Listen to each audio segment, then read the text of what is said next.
Alright, so this is where the intro is going to play. I don't know, we'll probably have a... I'll probably take something and make a before clip like I did before. A before clip? Or a fore clip? A before clip? A fore clip? No, you have that removed when you're at birth.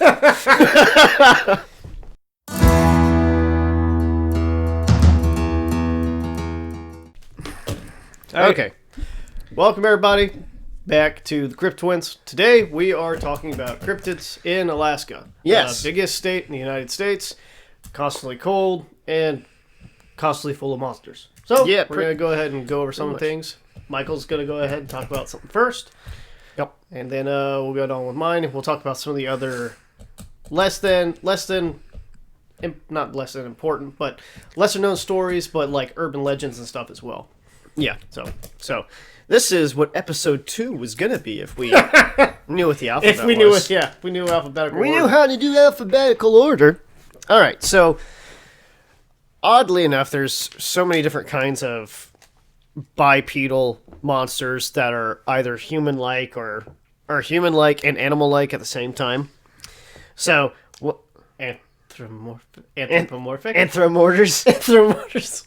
Yeah. So, and what happens is, so in Alaska, in the southeastern part of Alaska, basically right next to British Columbia, there is a little, not a peninsula there, but a little,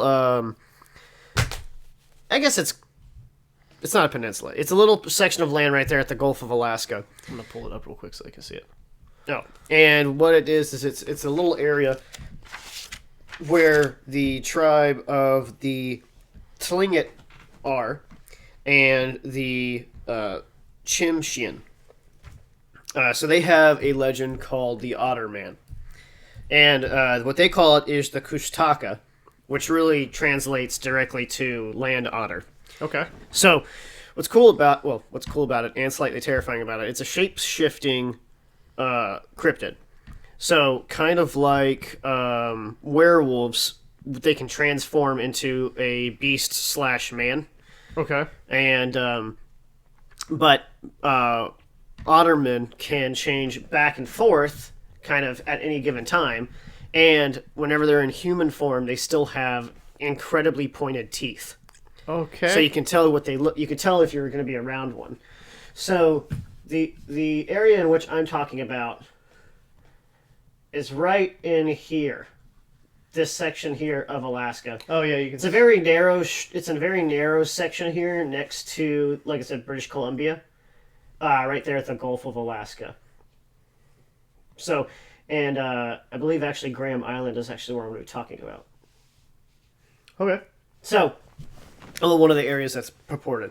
So, like I said, they are a human form and basically a human and an otter put together. So you got the sleek brown or black fur. They're between 6 and 8 foot tall. So, giant, terrifying monsters. Okay. They have the feet of a man, a long tail, Okay. and glowing eyes, talons for at the ends of their fingers, so like really long claws.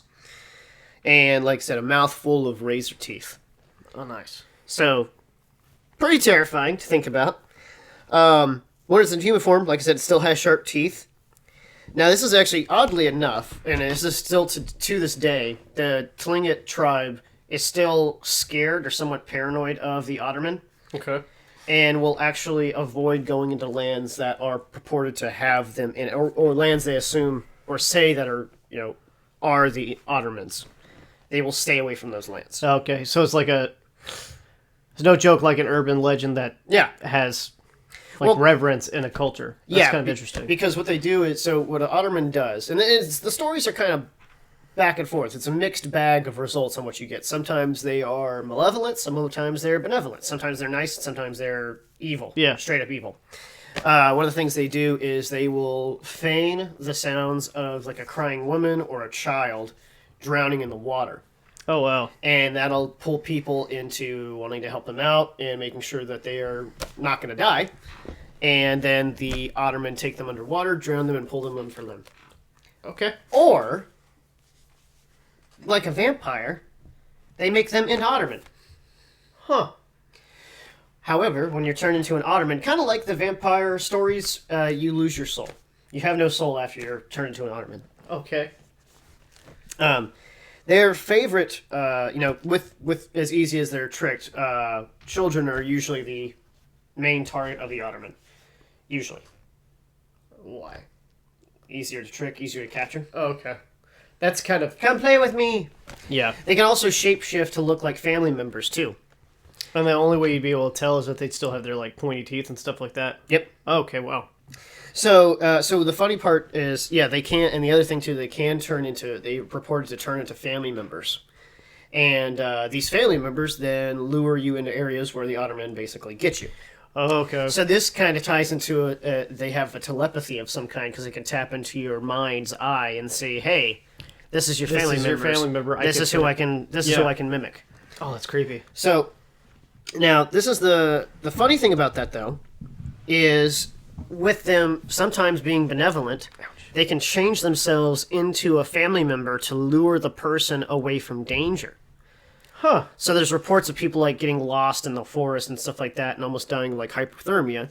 And then the Ottoman makes themselves look like a family member and they lead them to safety. And these are like actual stories that people have told, saying like... Passed down from generations and generations. Okay, that's kind of cool then. Yes. Especially because, I mean, that's... I get it when they're delirious, you can hallucinate and things of that nature. But I don't think most of the time when you hallucinate, you're not going to get yourself to safety. Yes. So that's kind of a cool little story there. Yeah. So now there aren't a lot of well documented, tracings of this either. But also there is one last thing, just kind of describing the creature as a whole. It does have a weakness. Okay. Dogs. It doesn't like dogs? It doesn't like dogs. You corner it, it barks at. So it will be afraid of dogs, and if dogs begin barking at it, it will not be able to hide its true form. Oh, okay. So, like, forces that out of its shape-shifting. Yep. And into what it actually is. Exactly. So, what is it more... So, when it's both man and Otterman, so would the Otterman be its actual form? Mm-hmm. And so, it's just trying to... It's trying to look like a human. Okay. That's what it's trying to do. Do they have any idea why or any lore to reason when the first one started or why it started? I was trying to find that out. It seems like there are a couple different... what they claim to have different races of humans that lived up in that area for a very long time. Yeah, like the Aldet were another one. Aldet, yeah, the half wolf, half people. Yes, I remember reading about that. So I don't know if they have like a true origin story of a man bitten by an otter type thing to make them in the Otterman. It's not Spider-Man. No, I know. I'm just saying I don't think it exists the same way. Yeah, okay. So now there is one documented story of an Otterman in a book called "The Strangest Story Ever Told." Okay. It was written. I don't believe it was written in 1900, but the account is from 1900, like the day, like the year of. Yeah. Harry Culp and 3 explorers. They went to explore the Patterson Glacier north of Thomas Bay. And that's known as the Bay of Evil. The reason it's called that is because a landslide back in 1775 killed 500 native people. Oh wow! And they think Otterman was the cause. Really? So it's not a new legend. It's been around for a while. That's crazy. Culp was there hunting for quartz. He comes across what he describes an ape, but not ape-like creature. So, I think what he's trying to say was bipedal and hairy. Exactly. It was like it was like a monkey, but it was like a human, but not a human, and like a monkey, but not a monkey. Oh, that's creepy. So he fires his rifle at the creatures, and then he throws the empty rifle after firing his rounds. Which, truth be told, I think I might do the same thing. Just try to be like, especially if you're terrified. Yeah. Yeah. If only he had a high point, that would probably kill him with him by throwing it. Can't hit you with the bullets, but I'll hit you with a brick instead. Pretty much. So after he runs, he's narrowly getting away from these things. In the account, he says he can almost feel their breath on his neck. He can feel the talons getting closer to his back. And he makes it back to camp and leaves on the first boat. He does not stay another day. Smart guy. Now, that's nonfiction? That's like... It's his account. It's his diary account, basically? It's his account, yeah. Oh, well, I know. It's one of those things, just like, if it's his story, it's not like, I'm telling a story. He's saying it happened to him. Oh, wow. But I don't know if it's put in nonfiction or fiction.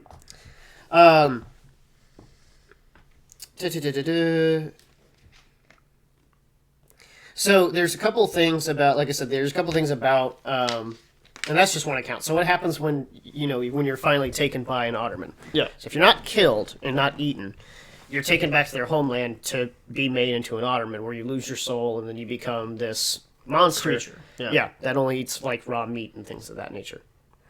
So, but funny enough, and this is where the benevolent part of it comes in, and I read some other stuff about why they want to attribute a lot of things to the otter. Otters have a very human-like nature.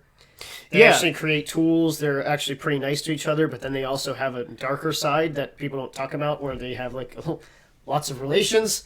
They also hurt each other and stuff like that, and hold grudges. It seems like. I always thought that, I don't know, just from different things I've seen with otters and stuff like that, they do have more of a community aspect than other animals do, which I think is interesting. Yeah, And, it's very weird. And actually, one of the things that this makes me think of is there used to be giant otters that roamed this part of that part of the world. Oh yeah, like the giant sloths and stuff. There's archaeological finds of that type of thing, which is kind of interesting. Which goes into like what we were talking about before we started was what was it that you said, a crazy monster, water monster. Oh, like the plesiosaur like a type of old dinosaur or an old something that might exist up there still, because it could be untouched after all this time. Which I don't know, it's kind of interesting. I mean, we'll have to look. You have to look further into our past and stuff like that to see if it's even plausible, but it's still interesting. Well, on that note though, about the Kustaka, it was or the Ottoman, they say that some reports in like 1909 indicated that people who had drowned, or they thought had drowned and had been turned into Ottoman, have actually came back to help family members out of certain situations. Really? Mm-hmm. So like that whole they make themselves look like they're family members and lure them out of stuff that's harmful. So oddly enough, too, before the fur traders came to that area, European fur traders, and I don't have the date of when that was. It was back in like the 1700s. Here, I'll look it up for you. Prior to them showing up, they were mostly benevolent sightings. But the fur traders, after going over after otters, ended up becoming more and more violent. Now, this also could be a tale to keep people from wanting to hunt the otters, or in the opposite effect, it could be told so people want to kill otters more often. Because I see them as monsters. That's true, and to use their fur and everything like that. Exactly. So this is another thing about it too, is if you successfully return from being captured. 1741. 1741. Okay, yeah, cool. You're close. Yeah. So before you can become, like I said, you can become a shaman if you actually survive in an encounter with an Ottoman after they try to take you to their homeland. If you can come back, you can basically almost come back as a shaman. Really? Yeah, because like their medicine man and their they could see visions and things of that nature. Basically, because you faced something that was so terrible or terrifying, and you came back from it on top. Yeah, yeah, that's kind of cool. I like that. So another main reason people really don't like these things is because of the fact that you don't have your soul anymore. Tlingit people and a lot of the native people in that area believe in a reincarnation of sorts, where you come back as part of the clan, and if you lose your soul, you lose that ability to reincarnate. Oh, wow. So it's a very scary thing for them, culturally and religiously, almost at that point. Do they have like a lifespan of what they think the Ottoman have, or anything like that? Not that I could find. Okay. But I do have a quick story. This is I don't know if it's it's not it sounds more like a folklore legend that's passed down. But, and I added, they just refer to the men and women. The main guy, they just called him a man, so I gave him the name of Panuk, which is a name for that area. Okay. So this is a quick story about it. It's called the Kushtaka Captive. And it says, okay, so Panuk and 3 kinsmen were in a boat in some stormy weathers. The boat goes over, and then Panuk is left alive on a floating piece of material that is broken from the boat. After he's floating along the waters of the Gulf of Alaska, he's approached by 3 men in a canoe, and they offer to help him. Okay. So he gets on the boat, thankful to help, and he thinks they're just normal human beings. They end up passing the Queen Charlotte Islands, which is where he was really wanting to go. And then they covered his eyes with kelp so that he would not know where they were going. Okay. They took him to the village called the Rainy Village, and it's a secret portion of land that the Kashtuka keep away from the Inglet people there. While he's there, he sees a woman who looks pretty familiar, and then she announces herself as his aunt who had died or drowned. She says that she's been there for too long and can't return. She's now part of the Kashtaka family, basically clan now. She's lost her soul, but she doesn't want the same to happen to her nephew. She's now married to Kashtaka. Don't know how that works. I guess they're not. I guess they're polyamorous. Well, I mean, I don't mean to sidetrack, but like you were talking about with otters anyways, is that they have a polyamorous type of lifestyle. That's true. So that's kind of an interesting spin on that. Yeah. So, but oddly enough, these Kashtaka, the husbands, now want to help Panook as well because they love his aunt. So what they do is they take him in a canoe near a village called Sitka.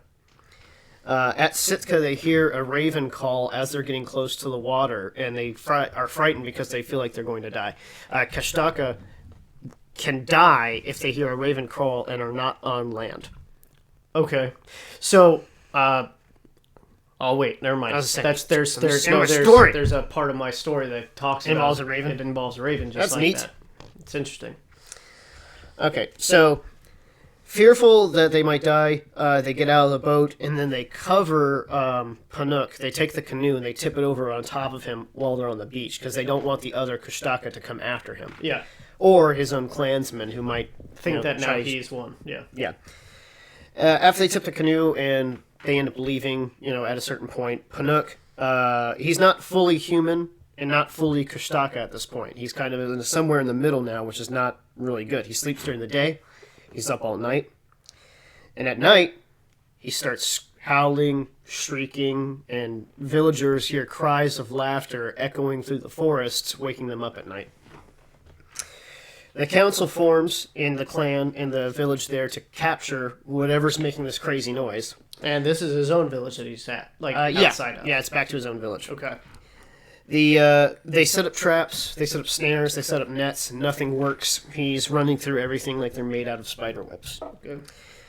Finally, the council gets with female weavers in the clan and tells them to knit in dog bones into the nets and they use to capture him. Panook runs through a net, bones fall onto his skin and start to melt into his skin where he can't get out. Because dogs.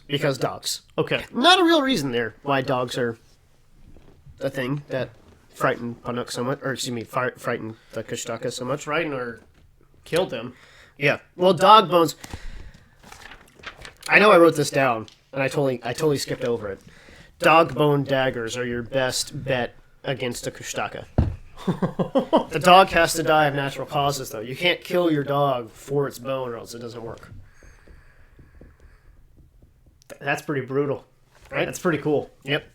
I like it when we talk about things like this where you can bring up not only like this is the story, but this is also how this culture says that they're killed, because it kind of brings like more of a physical aspect to it, because you know that these wherever this story was probably talked about and it was actually taken seriously, people actually did this type of stuff probably just to have something on reserve, whether or not they even met anything, whether or not it's true. They still believed it. Yeah. And they still held it true. And there's two other stories that are that I'm not going to go over from the Tlingit tribes that were actually recorded back in like the early 1900s, like 1908, 1880s. Really? 1890s, excuse me. Yeah, translated and put into a book of Tlingit stories. And a couple of them are about different cryptids that we're talking about. Okay, There's one about the monster you're going to go over. And there's two stories about the Kashtaka. So they do, after they capture him, they start to take pity on him. because 3 of his crewmen died, and he did make it back from this terrible event. And he becomes very prolific in fishing, getting halibut and things like that. Probably akin to him being now half otterman, half human. Other fishermen offer him the best part of cooked halibut one day. To this point, he's only been eating raw meat, only eating raw fish. He has strayed away from eating anything cooked. Mm-hmm. He protests and he reluctantly, after seeing how nice they've been and how accepting they've been of him, finally takes the food, and it gets lodged in his throat. He can't swallow the food Because it's cooked? because it's cooked. He can't do anything about it, and he dies in front of all of his clansmen.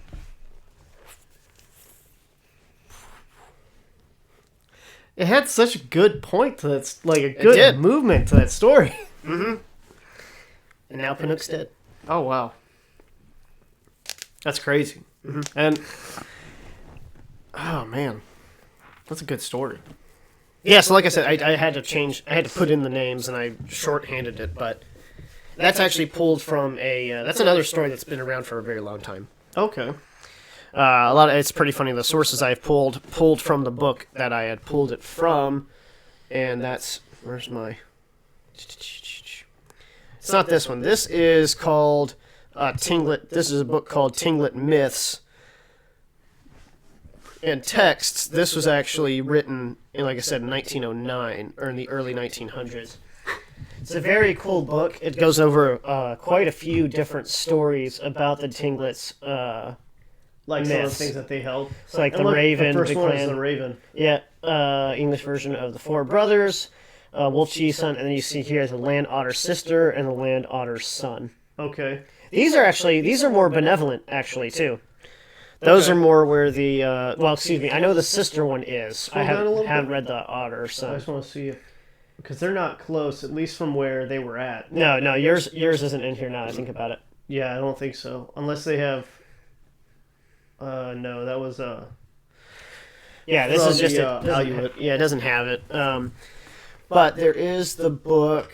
Let's see, and I cheated. I was able to go to Amazon, and you can actually read books almost completely for free on Amazon because they tell you can look inside of it, and then you can just put random page numbers in or something like that, and it pulls up the pages you want to see. And this is where I got the story from. It is called Kushtaka and Witches. Excuse me, no, it's not. It's not called Kushtaka and Witches. That's the section that story is in. Aloof. Oh, sorry. I'm trying to make sure I was saying Aloof. Aloof. So the book that I pulled the stories from is called Tinglet Myths and Legends, and it's from a book called World Folklore. It's a pretty cool book. It has it's a lot easier to read than the other one that I showed. Okay. But yeah, it's a lot of it. It's a really cool. It's a really interesting cryptid. I mean, it's somewhere in the line of a Bigfoot, but it's almost. But it's not. It's not. Because it's still a bipedal creature with fur all over its body, but it has a much richer history, I believe, and is more culturally influenced. It's muted. Not for very long. It was when I was doing the Aleut thing. Aleut. But, yeah, that's interesting. Especially just because, I don't know, like the way that they passed down the story, the fact that it's not a Bigfoot, that's interesting to me because it's not going to be the same thing over and over again. Yeah. Not to say there aren't. Bigfoot is the most cited creature in Alaska. Yeah, I can imagine. Absolutely. But it could be an Otterman. But everywhere we look, I think that's what we're going to see is the top most cited is going to be a Bigfoot. Except for wherever Mothman's at. Wherever Mothman is, I can't remember where. West Virginia. Is that West I Virginia? think it's Virginia or West Virginia. When we get to that, I hope that one beats out Bigfoot. Yeah, that one's going to be fun. Yeah. Mothman. But yeah, that's really it for mine. Okay. Like I said, it's pretty interesting. Like I said, I liked going over that one. I thought it was pretty fun to see exactly what they kind of believed in the different stories they had. Yeah, that's interesting. And the fact that it has such rich cultural history and the fact that, I mean, like I said, the whole thing, like, yeah, it's about killing the thing, but the fact that they actually have lore about how to kill it and the fact that even making the weapon itself was dictated, that's interesting to me. Yeah. Because that means that it's it's rooted somewhere. It's not just like a passing story that happened. Somebody did it to affect a creature, possibly. Exactly. Now, it could also just be stories in order to keep children from wandering off. That is true. And there's other stories about when we go into the urban legends after mine, though I'll talk about. There's a couple of them. There's one. It's basically like a mermaid. I can't remember the name of it. I'll have to look it up again. But it's basically like a mermaid that lives in the waters. And what Bad kind of mermaid. No, it's not. It doesn't have fish leg. It doesn't have fish body. It's a woman. Fish legs. Shut up. Fish legs. So it's a woman basically that's kind of green and scaly. And Heck yeah, that's hot. there's with the native peoples, they have like it's like a backpack for babies basically, where it's like a wrap, and then you shove the baby in the back and you can walk around with them or whatever. Yeah. So what the story is that this creature will hum in the water, and what it's doing is it'll hum to get children close to the water, close to the docks. Oh, nice. And then the idea is that when you get close to the dock or close to the water, she hums, the kid gets excited, looks down, grabs the baby, puts him into the knapsack, and then takes him to the bottom and raises him as his own. So it's another one of those cool urban legends where it's like, hey, that's what lives out there, so stay away from the water, okay? That's what it is. Yeah. But it's interesting. Do you want to be taken and be raised by a green lady? No, you don't. Exactly. You stay over here. So my the one gosh dang it, I hate doing that. Yeah, that's probably a good idea. So the one I'm going over right now is the Lake Iliamna Lake Monster.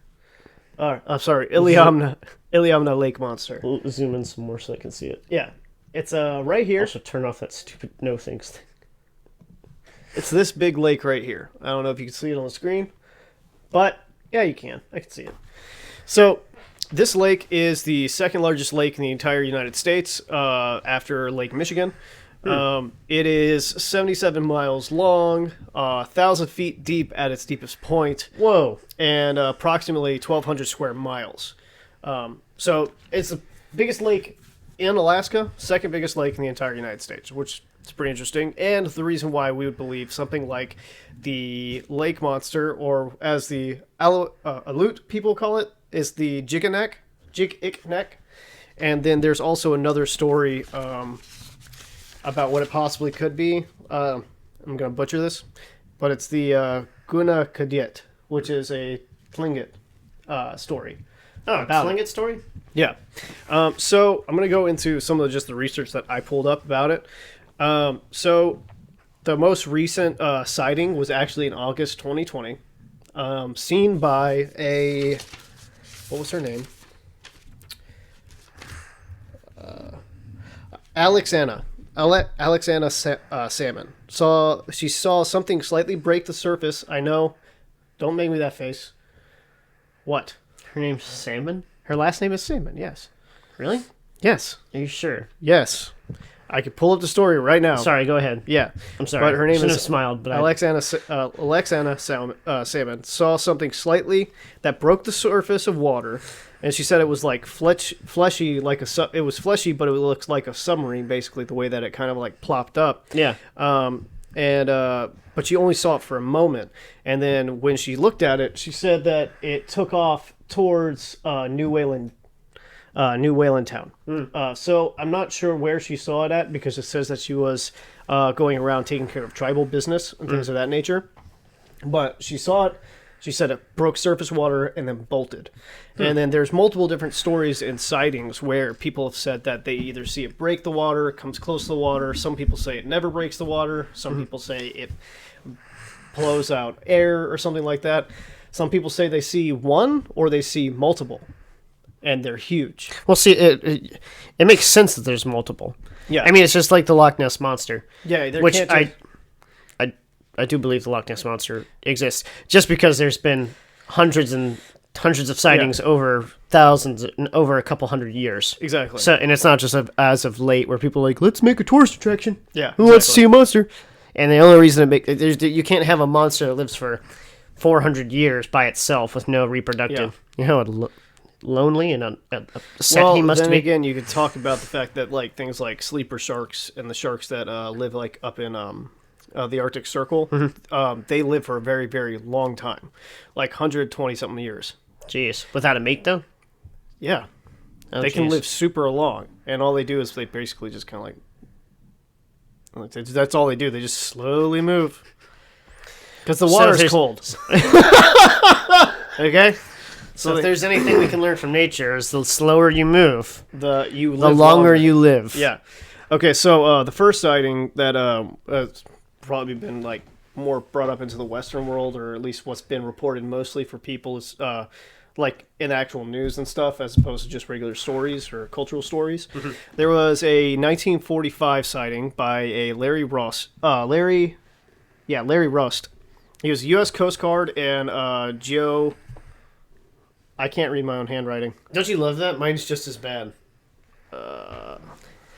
We've got the writing. Geoecological survey pilot, and he was flying over Lake Iliamna, and he said that it looked to be about 20 feet long, aluminum in color. So, and which, when I get Silver into skin. what it could possibly be, we'll talk more about that. But the silvery skin is a thing.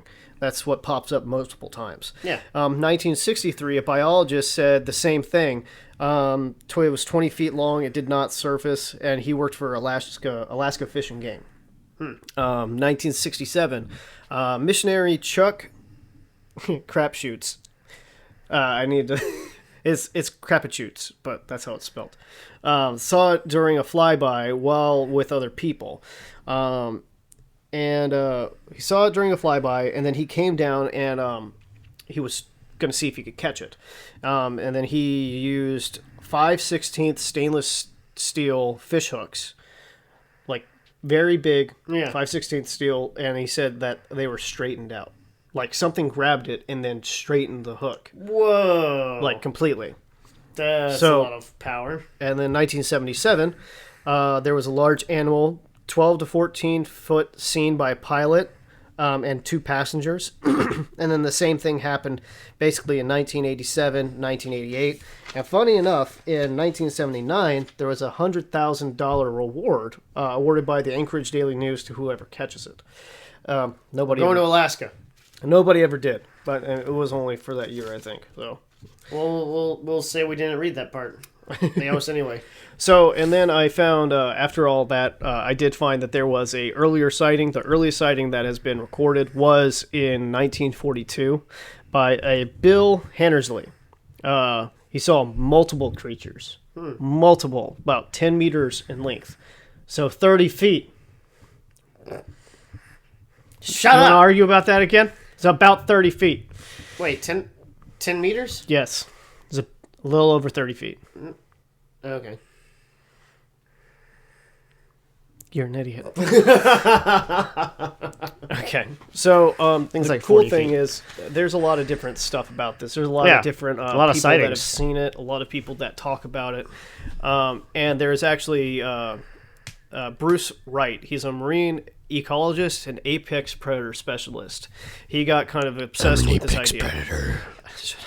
So he befriended Mark Steiger, he's a retired colonel and former chief aviation officer for the Alaskan National Guard.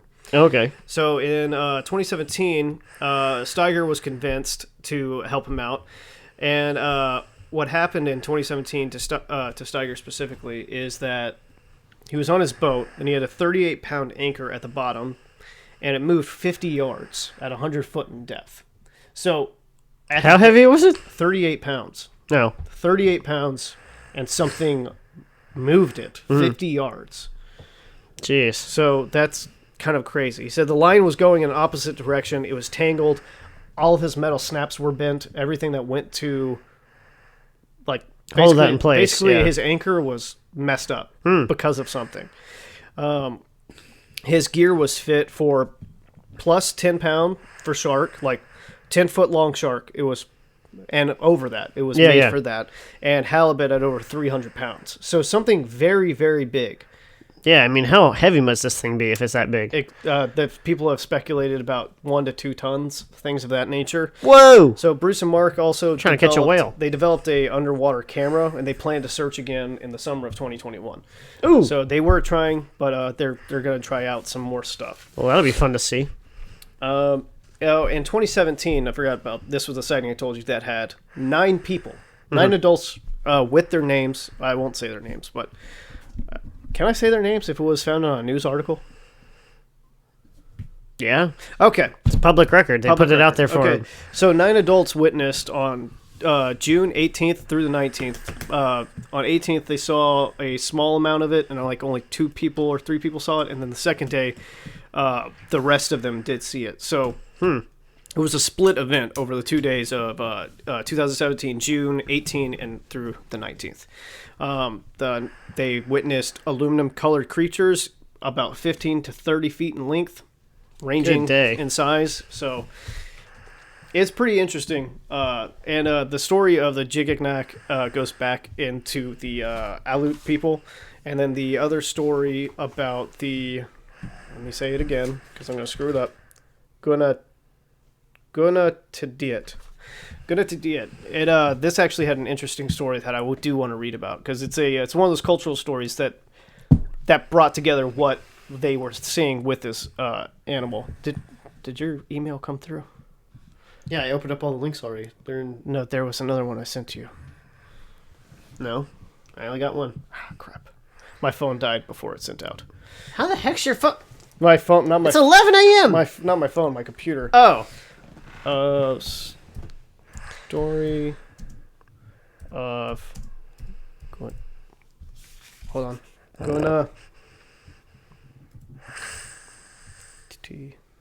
Guatemalan. Yep. Guatemalan. That's Okay. what I was going to say. Gunakadiet. And this one, it was from. Let me see. This is the only place I really found the story at. Mhm. But so it's a Tlingit, Haida, and Shimshin animal. They think that they're interrelated and things like that. That again goes into your thing where it talks about humans can transform into animals and animals likewise into humans. Oh, okay. Shapeshifters. Nice. So This giant creature is supposed to be a shapeshifter? So what was happened was there was a young man disdained by his mother-in-law. She said that he was lazy. She criticized him for sleeping while others were working. One day, he was walking along the shore and he saw a monstrous being arise from the sea. So he devised a plan to catch the creature, and he was successful. He skinned it, and then he donned the skin and jumped into the ocean. And then he dove under the water and found the home and village of the creature. So basically, he took its place, right? Yeah. So he took this monster's place. So he returned home to his own land, and he found it in famine. So he went back, he hid his skin that he was using, and he saw that they were all in famine, so he's like, I can do something about this.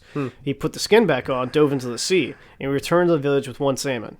And they were joyful because he could catch food.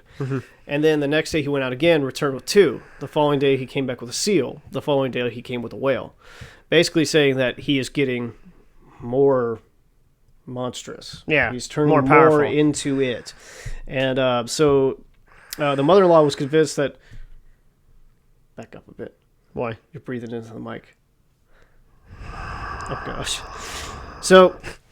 only his wife was aware of who it was or why this monster was bringing food. She knew it was him. Oh, so the people didn't know it was him. They just saw a monster bringing food. Yep. Okay. So this comes back to, remember the thing talking about the raven? So his story was, he told his wife that if a raven cries in the morning before it returned, that means he died at sea.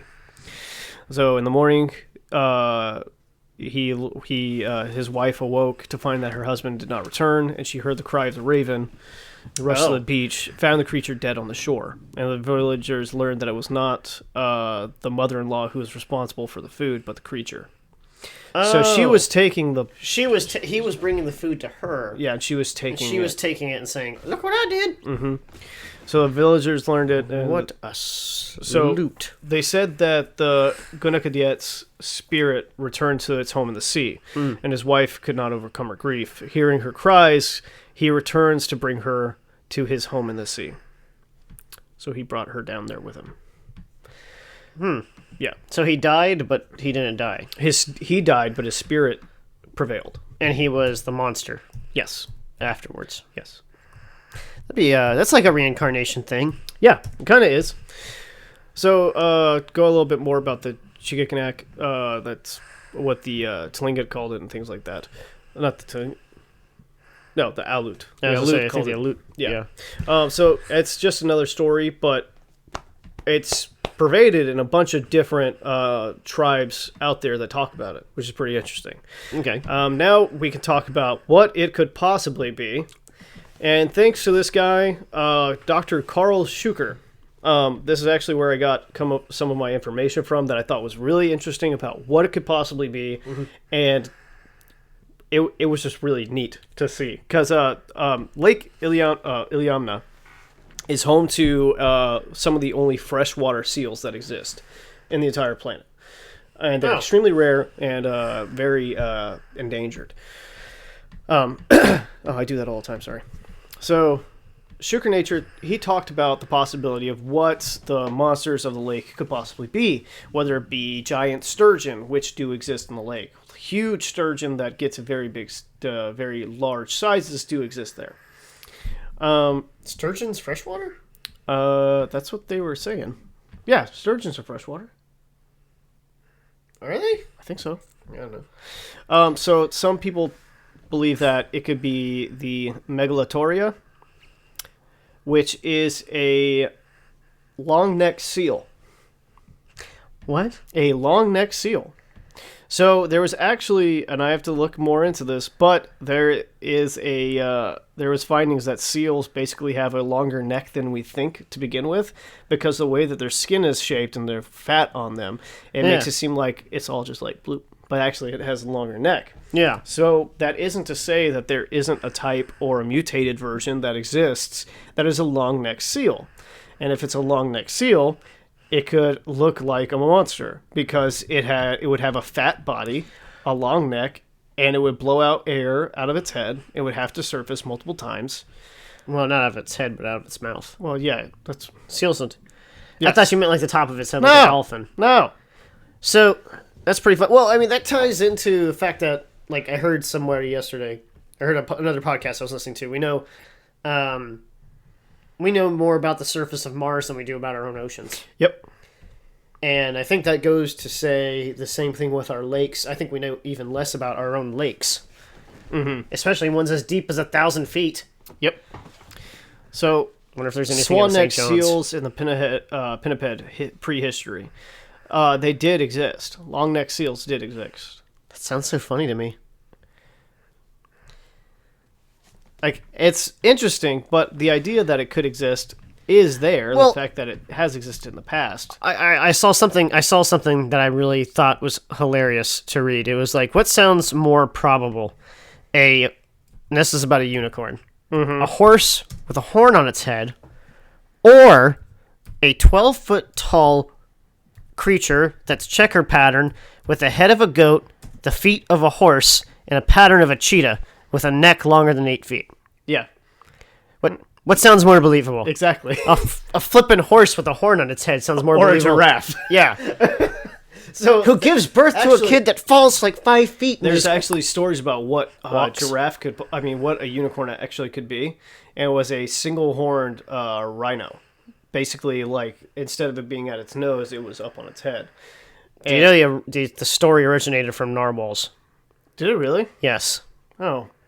Yeah, you're way off. I'm sorry. Well, I thought that was what I'm saying was a real thing, though. That was rhinos are always a single horn. Yeah, but instead of it being on its nose, like coming out here, coming it out was of its on head? the top of its head. Oh, yeah. So it was that's like a not big, burly version of a unicorn. I mean, that'd be cool to see, but I'm pretty sure it's just a meme I've seen. No, that was an archaeological find. Really? Yeah. Oh, well, that's not where the story comes from. It's from narwhals.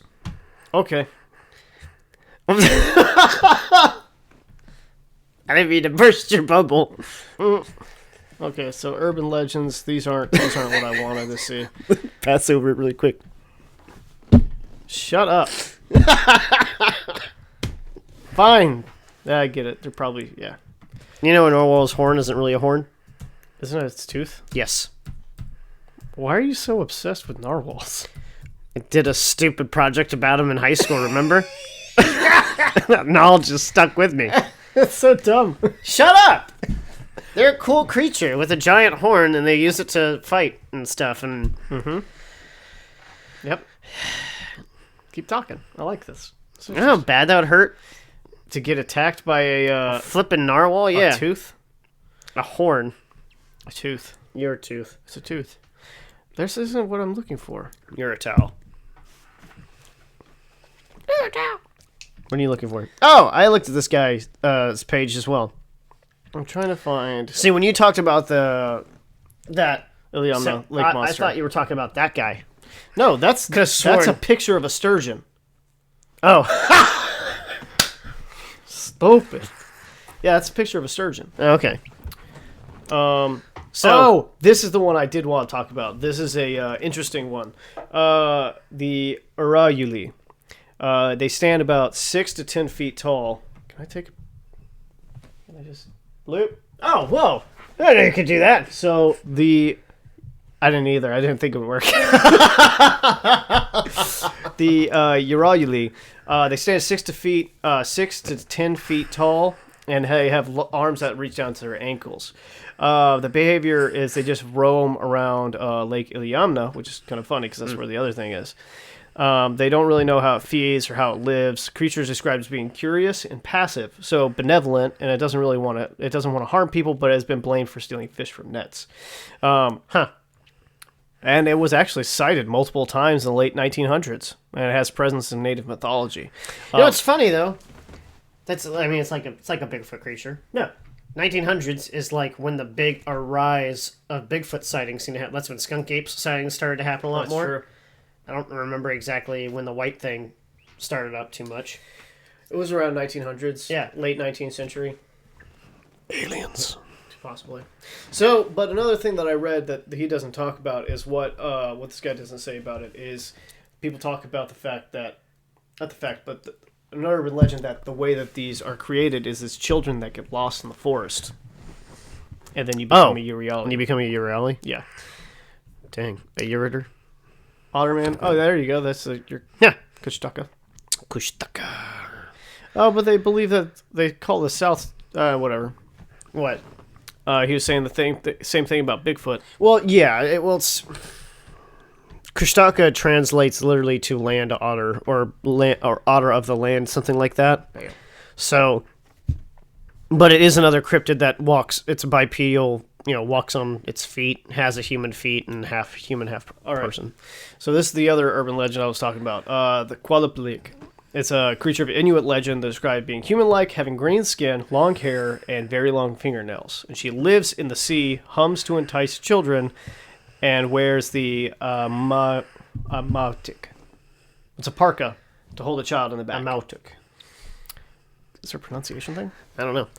So She got long fingernails, long hair, basically, yeah. Parents and elders. green skin, Parents on and, fleek. parents and elders would tell their children if they were disobedient or wander close to shore, she would snatch them up. That's it's a good story. It's a good way to keep kids from acting up. Oh yeah, exactly. Alaska Bushman or Tornet. I read that one a little bit. That one's interesting. But basically, it's like people that get lost out into the hunters that get lost into the forest. I thought the Tornet were another race of people that were living alongside the Inuit. That's what it is. Yeah. Yeah. Yeah. And basically, it's like So if they're saying people can get lost in the woods and then become a Tornet? stories of I didn't really read into it too much because I didn't want to do too... I wanted to stay... I found a lot of stuff on the Otterman. I wanted to stay on that one. That's true. Yeah. Well, I guess it's not about getting lost. I guess that was the other ones I was talking about. But basically, it's just another race of humans that were up there. Yeah. Yeah. And They apparently, where the Inuit were good at, hunter gathering, building canoes and things like that. The Torrent weren't good at that. yeah, that's what they were talking about. They were And just bad. Yeah. at doing human things. And which is like she said that it was Bigfoot territory in this excerpt that they're talking about. So it could just be another type of Bigfoot. Big feats. Yeah. Another thing was the Aldit. Aldlit. I'm saying it backwards. Adlet. Oh, it is Adlet. We've been saying Aldit. Yeah. Well, it's a story about Adlet. They are bloodthirsty.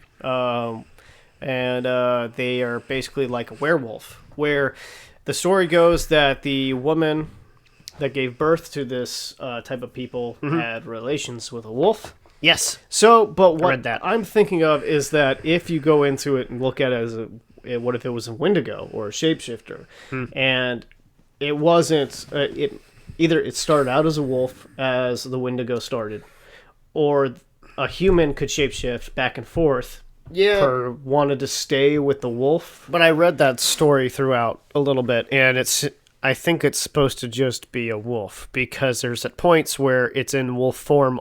Like, there's no point in the story where it goes into a man form. Really? Yes. Oh, wow. It stays in a wolf form the entire time. She a freak.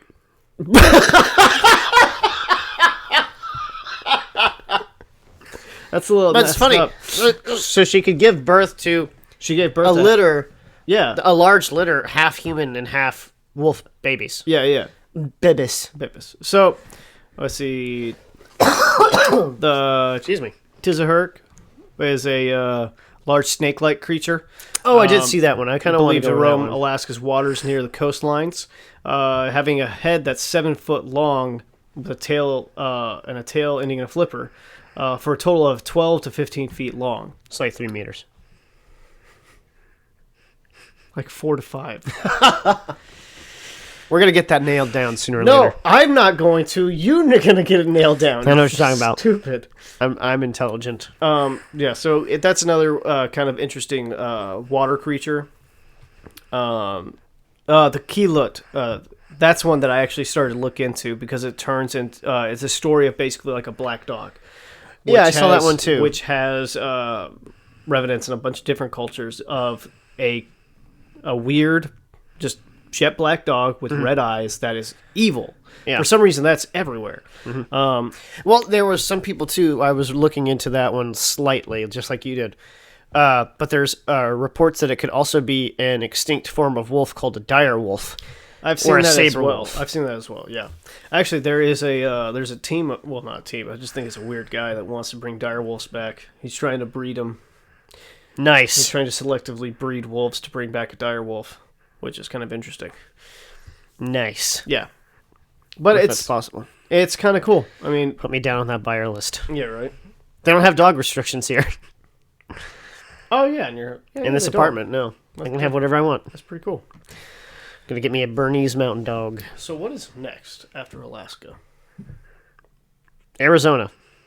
Are we sure? Yes, because Reed sang the song to me. Thank you, Reed. So Arizona.